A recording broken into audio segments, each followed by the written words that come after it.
Hello, I'm Ben Tuman, and welcome to Skipped History. Today's story is about Fred Koch and how he shaped his son Charles. I read about them in Dark Money by Jane Mayer. The Kochs are the family behind Koch Industries, one of the only companies that has simultaneously been ranked as a top 10 polluter of air, water, and the climate as a whole. Charles Koch, who alone has $40 billion, also leads the Koch network of donors, a 400-person club hell-bent on removing corporate restrictions. Mayer points out that they are pretty much their own political party, spending almost as much as the major parties do on elections. So if you picture Ted Cruz like the penguin of American politics, picture Charles like the Joker. Some billionaires just want to see the government burn, and they will burn a lot of money and a lot of fossil fuels to make it happen. Sometimes I'm left wondering, why? Well, I'm no psychologist, although I did stay at a climate change deny inn last night, and I'd speculate that some of Charles's eagerness to eliminate government has to do with where it all began. His father, Fred C. Koch. Raised in Quanah, Texas, just south of the Oklahoma border, Fred was a wild child, but also very clever. And in 1927, he invented a new process for extracting gas from crude oil. The process was so good that the major U.S. oil companies shut him out of the industry. Fred sued them and won, but tied up in lawsuits for many years, he took his talents to Great Britain. There, he came to the attention of the Soviet Union, which by the late 1920s had a new leader.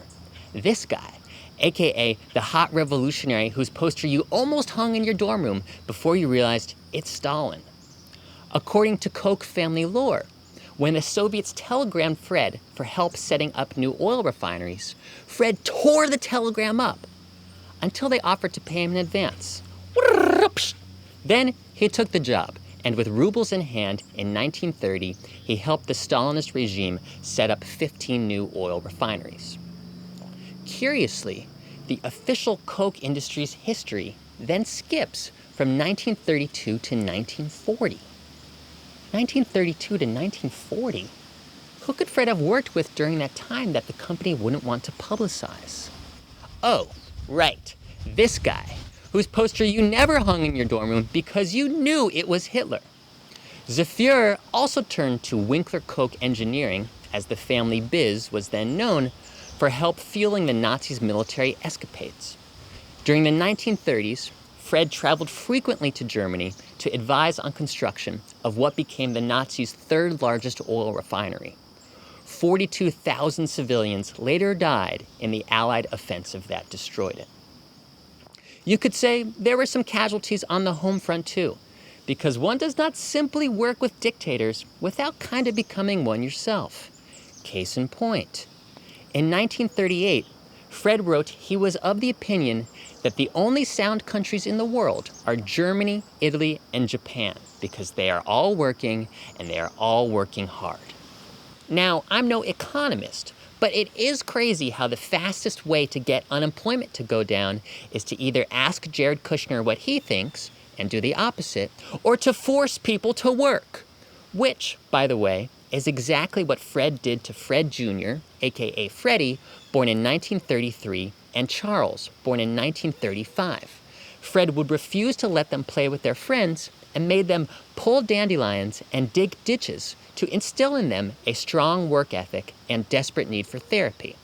David Koch, born in 1940 and who died in 2019, explained that father put the fear of God in Charles. He said, "If you don't make it, you'll be worthless. You've disappointed me." Father was a severe taskmaster. Oh, poor Charles! Seriously, because while Fred was often traveling to Germany, and the boys' mom, Mary, was often busy with other pursuits, Charles and Freddie were left in the care of a series of nannies, including a German governess, who let's just call Miss Trunchbulla.